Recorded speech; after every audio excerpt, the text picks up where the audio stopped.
Hey guys, and welcome back to another Digimon Rumble Arena 2 guides video. And today we're looking at Malomyotismon.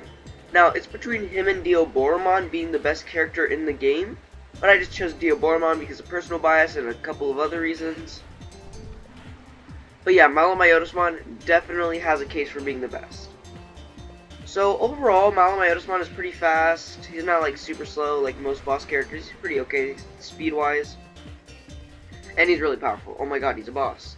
Now do keep in mind this is Magna Angemon, and when I say it's a weak move, that means it's weak against Magna Angemon. That might confuse some people like, wait, okay, so does that mean that only does that much damage? No, that only does that much damage to Magna Angemon. It's obviously going to do more damage to characters that are not Magna Angemon. Or Lilymon, technically, so yeah. So let's get into Malomyotismon's moves. His jab is more of an uppercut, so I mean it can be used as like a semi-up tilt or up attack, but it just doesn't really do much. His down attack is a tail swipe, which has some okay range. It's not great, don't use it, but it can be used as a combo extender. Hey, all down tilts have that pleasure.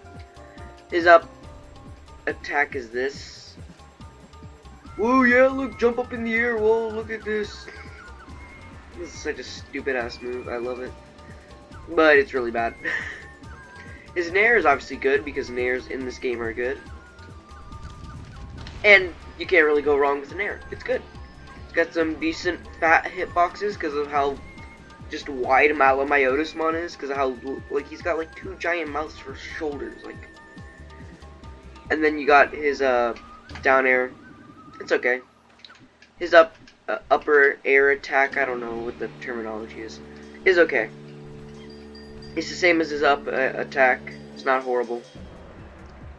So, let's get, his grab is okay. There, I said it. Okay, now let's get into his specials. His specials are funky. Then you got Screaming Darkness, which does like almost a quarter to Magna Angemon, which is like crazy. That could probably do half to a lot of weaker characters without as much defense or HP. So yeah, Screaming Darkness is extremely good. It does a lot of damage, it's quick, it's fast, the projectiles travel really far, and there's no real downside to using it. So let's get into his downside. Black Ring is a funky move. So let me just show you how funky it is. So the Black Ring can one-shot two trees at the same time, and I'm not trying to pick it up. And I just picked up this. Well, I mean, we can still demonstrate it, but see, like, it does a lot of damage to trees. But you also saw it hit Magna Angemon, even though I wasn't close to him. Now, I believe this is a glitch because look. This is not how it normally acts, because if I'm far away, it doesn't do this. But if you're above someone, for some reason, it does a lot of damage. But if you're too high, it does less damage. I don't understand. It's a very odd move. I'm pretty sure this is a glitch. I don't think this is how it should work. Because look, that time it didn't work. And that time it did work. So why is it... Is this intentional? Why does it work this way? Also, it's a little height gainer, so you can gain some good height with him. Just a little fun fact. His up special is a very fast uppercut that actually moves him forward a bit, so this is a movement option. But seriously, yeah, it's a good move for gaining height, and that's pretty much it. But it's also fast, so it can be used as a off-guard catch option for the air, or even on the ground to catch someone in the air. It's really good. So now let's get into his block. Now, I don't usually talk about blocks, because blocks aren't usually that special.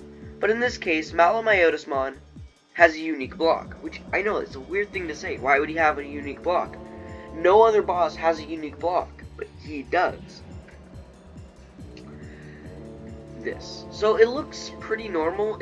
The texture kind of glitches out sometimes when you flip around, like, see, like, what? The texture kind of glitches out sometimes. I don't know why it does this, but it has some unique quirks. So Remember when I showed you in my Guilmon video with Growlmon, I showed you the jump shield? Well, when you do that, it leaves behind this black box.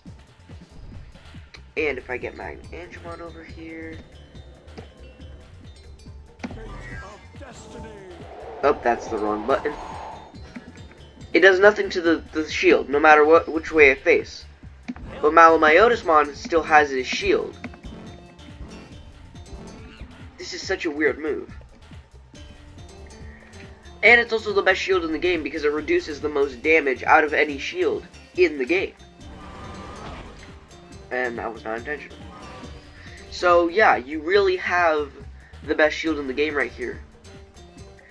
And also the glitchiest shield in the game. Obviously you can't double jump, but you can kind of leave it behind as like a weird thing.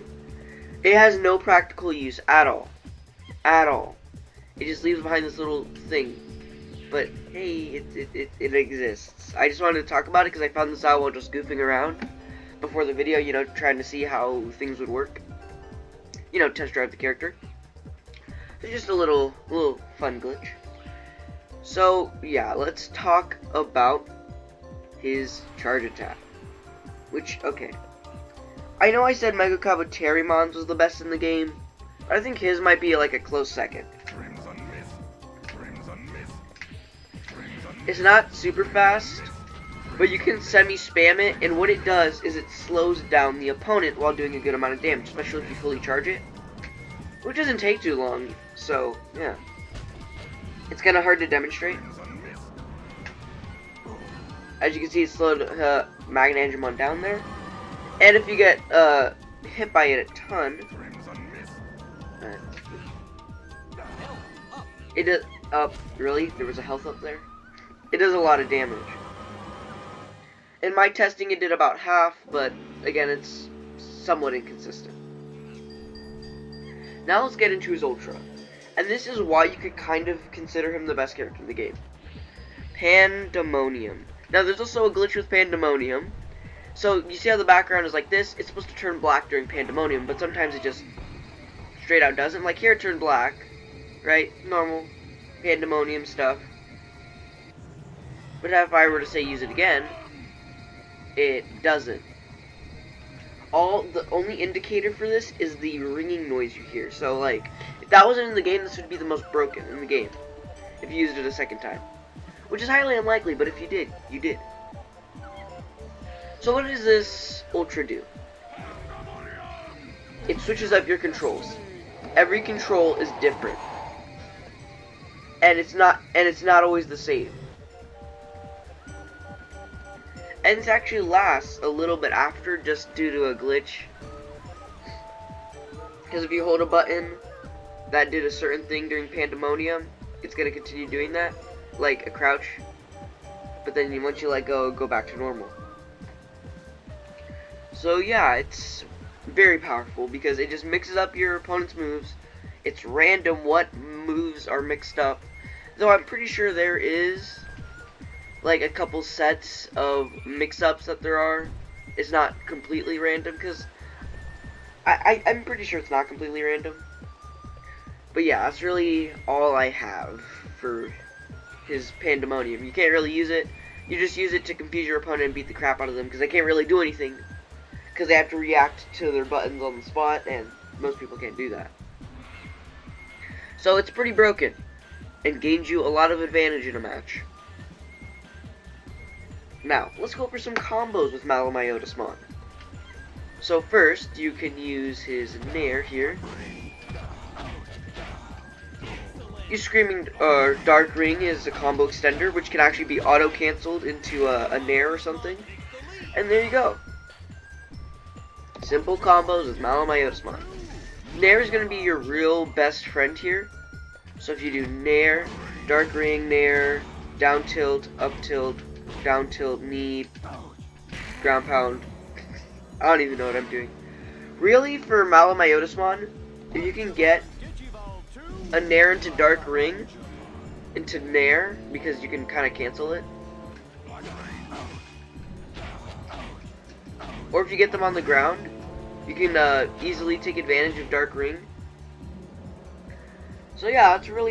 pretty much his combos. Really, these are just kind of examples and combo starters. They're not really supposed to teach you anything. They're just for you to experiment. Also, fun fact, his wings are in the Z-axis, as you can see them clipping through the bridge here, so you literally cannot hit them. The entire set of wings is in the Z-axis, both ways, so you literally cannot hit them. The wings are intangible because they're in the Z-axis, so he's actually much thinner than he actually is, so just minus the wings, that's his actual hitbox. Anyway, that's all I got for this video. See you guys in the next one. Bye.